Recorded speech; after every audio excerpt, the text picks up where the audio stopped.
Hello, dear friend. Welcome to yet another edition of Mary M YouTube channel, the channel that aims to impact you in a positive way. Here we discuss life issues through our own experiences so as to encourage you to face life with confidence. Please be sure to like our page and subscribe. Kindly subscribe so that you get notified when we upload a new video. So today's topic is see their need in silence. I have a friend who never asks for anything. She is the most resilient person I've ever known since high school.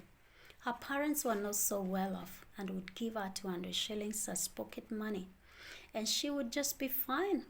She learned how to budget really well until visiting time, when parents would come to school and meet up with their children. My friend would still be surviving on the pocket money of 200 shillings.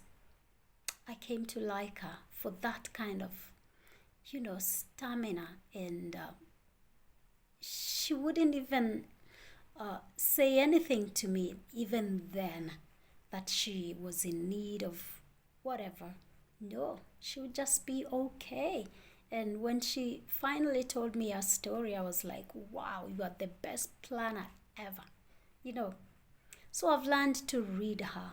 She's ever too quiet, and I tend to feel her. I feel her need, especially when she's in need. I always feel it. Yeah, she's always a blessing to be around. And most of the time, she volunteers to work with underprivileged. That is in old people's homes, in children's homes, in church, any community service. Should be on the forefront. She's very protective also of her siblings. She's a hard worker and really talented in creatives. Yeah, her business has not been doing well lately.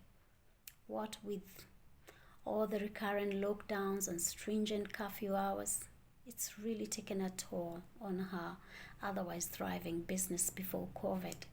But she's always smiling whenever I see her. You can never tell any changes in her mood unless you are like me. You feel her. So the other day we bumped into each other in town. I was going to the supermarket to buy some foodstuffs, and I requested her to take me as we catch up, just like old friends. Yeah, the small talk.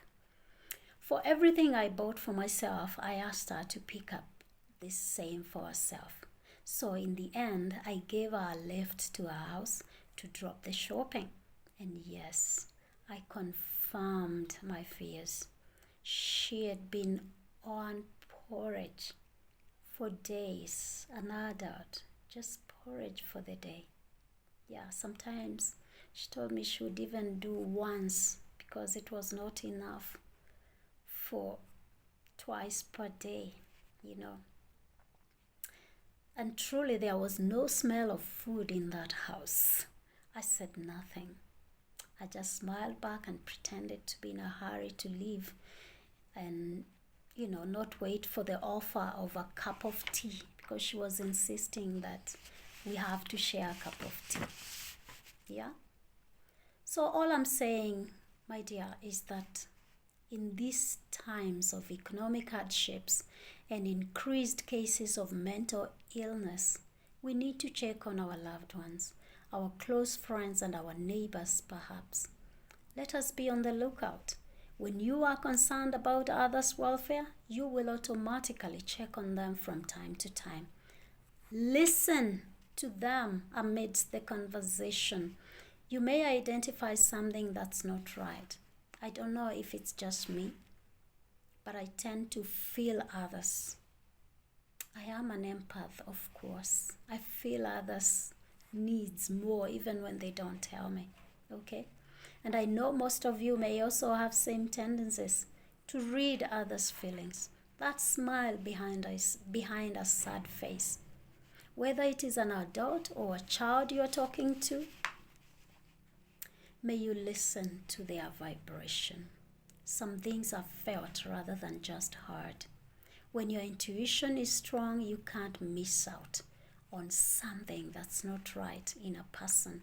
When you notice it, please follow up immediately. You may just be the miracle they need for that day. Maybe you may even save a life. Yeah, I've had stories. Yeah, much dire needs, than just a meal. Yeah. So I'm not saying that you blindly go dishing out help. No, that's far from the truth in this case. We all know that there are some people who are always complaining. I remember a friend of mine who used to refer to that category of people as whiners.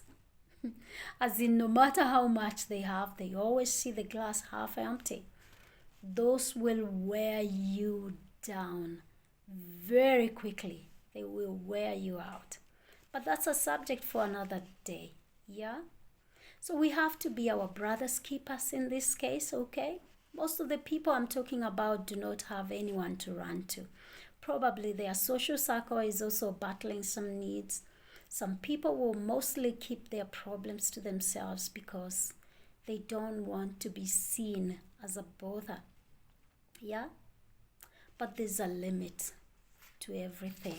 I mean, you can only cover a problem for so long. Eventually there will those telltale signs, okay? So of course you are not Jesus. You can't save the whole world. But if you can make a difference in someone's life, even for a day, you are a blessing, a real blessing. Help someone with whatever you have, not just with words. Moral encouragement is good, and when it is accompanied by a little gift, it becomes tangible. Yeah, it becomes tangible. That's a sure help, of course. Now, in Proverbs 3:27, we read that, "Withhold not good from them to whom it is due, when it is in the power of your hand to do it." Actually, there's a Bible verse that says something like, "Do not just tell a needy person to go and keep warm when you can actually help them." Like it is so common among brethren nowadays to say, "I'm praying for you. It shall be well with you." Help out when you can. It is a choice to do good. And may you be bothered by your conscience when you don't do the good, that it will bother you so that you come back and actually do it. Okay? Yeah, that's my prayer for you today. According to the United Nations Department of Economic and Social Affairs, UNDESA, the whole world is facing a global health crisis unlike any in the 75-year history of the United Nations. This pandemic is not only killing people, but spreading human suffering and literally cutting people's lives short. It is much more than a health crisis. It is a human, economic, and social crisis. Everyone by now knows someone who has been affected by COVID-19. So we are no longer ignorant of the deadly virus and its effects in the society. So may we be kind to each other in our social forums and with all our interactions, It is only during such moments when we are genuinely interested in others and concerned that we can hear their unspoken needs. Okay? May we be so kind, ever so kind, kinder than before. Please, I may not overemphasize on this. Let us be kind. Everybody is battling some sort of a crisis, on top of a crisis. Others, thank you so much, dear friends, for watching this video on Mary M YouTube channel. Please like our page and subscribe so as to get notified when we upload a new one. Here we aim to impact you in a positive way to keep you going and growing in life. Take care of yourself and let's do this again. Okay? Bye-bye.